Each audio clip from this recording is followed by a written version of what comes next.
So yeah, it was Louie's opening act out in Las Vegas. Anyone here been to Vegas? Yeah. Crazy city, isn't it? You never know what's gonna happen in Vegas, ever, ever. By round of applause, who here's been in a bank robbery? All right, because I can clap. Yeah, it happened in Vegas. I was at Vaughn's Grocery, and someone came in with a suitcase. They said, it's full of explosives, give us all your money. And chaos, sheer chaos. And I just kept thinking, oh my God, I cannot be taken hostage. I just bought ice cream. It's Vegas, it's very hot, very narrow window to enjoy it, very narrow. But I'm a huge fan of pop culture. I love pop culture and celebrities.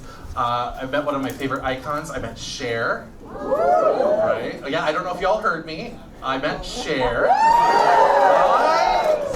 Now, whether you like her or love her, that's your business. I love her.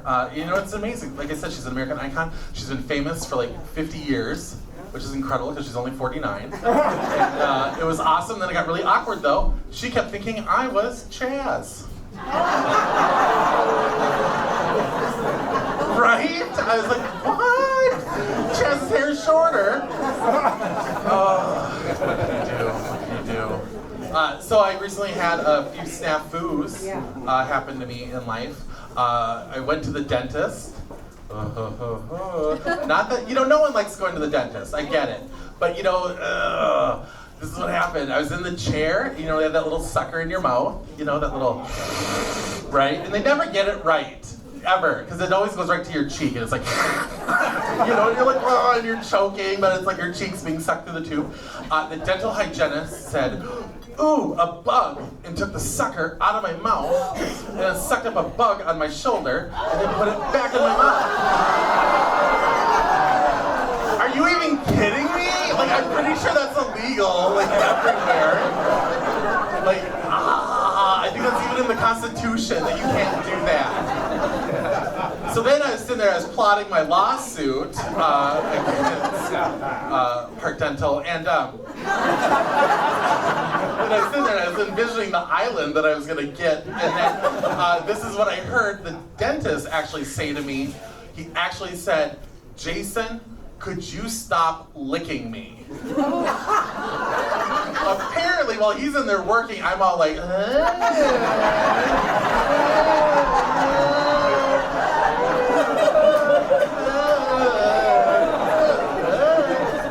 it was like a, hey, what's your number on stuff sort of lick. I think it was more like, oh, I'm hungry. This could be licorice. Is this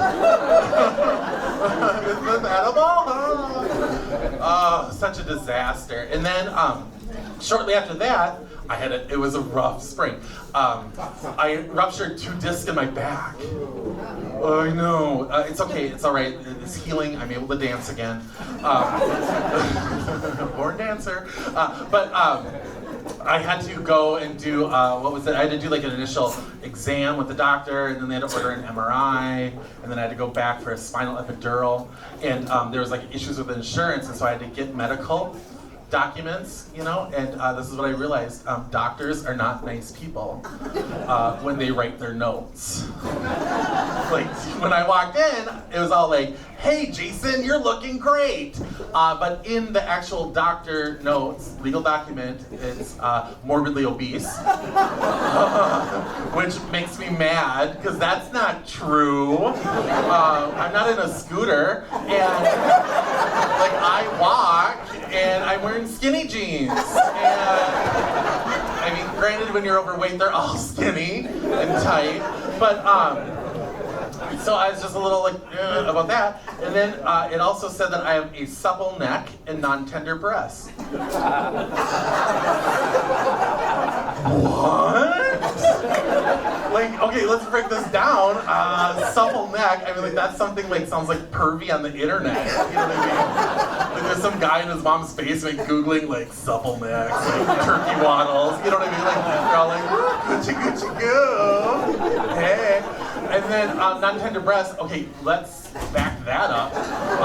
Number one, I don't remember them being touched. I was there for my bag, so I don't know how he could decide if they were tender or not. Number 2, I'm a boy. They're called pecs. And they're rock hard. Like, ow, I hurt my hand. Ow, again. Like, I can plow snow with this. I don't know where that all came from. So I'm trying to get that redacted because it's a legal document. So I'm really mad about that. But this is what happened. So I did the MRI, and then like I said, I had to go in for the spinal epidural. Unfortunately, I didn't get a baby, just the meds, and because that's what you get, ladies, right? When you get it, you know. It's not fun. What it is, guys, they stick a needle in your back to inject like a cortisone or like a steroid that will shrink the disc. But so you have to have an MRI so they can figure out exactly which discs are ruptured.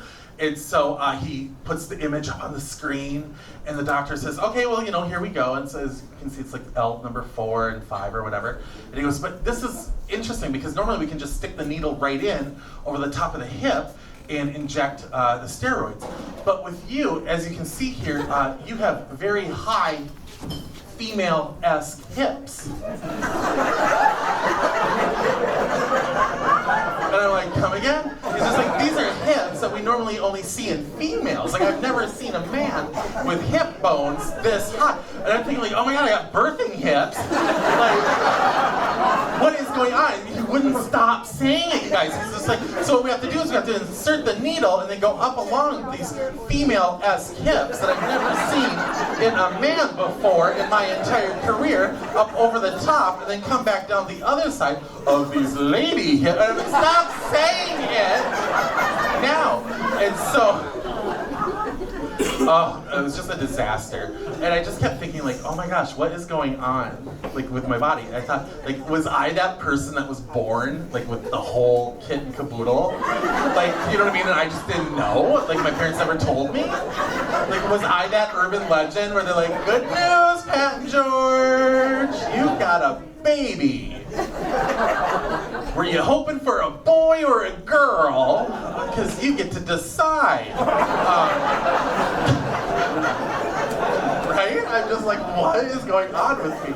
And then I thought, wait, no, this probably makes more sense. I was probably a twin in the womb, and I just absorbed the other twin out of hunger. So like, I just like in the womb, I just ate Peggy. You know what I mean? But we got Peggy's neck and her breasts and her hips. Such a disaster. Oh my God. Yeah, so it's good being back. I'm happy. I always love coming home.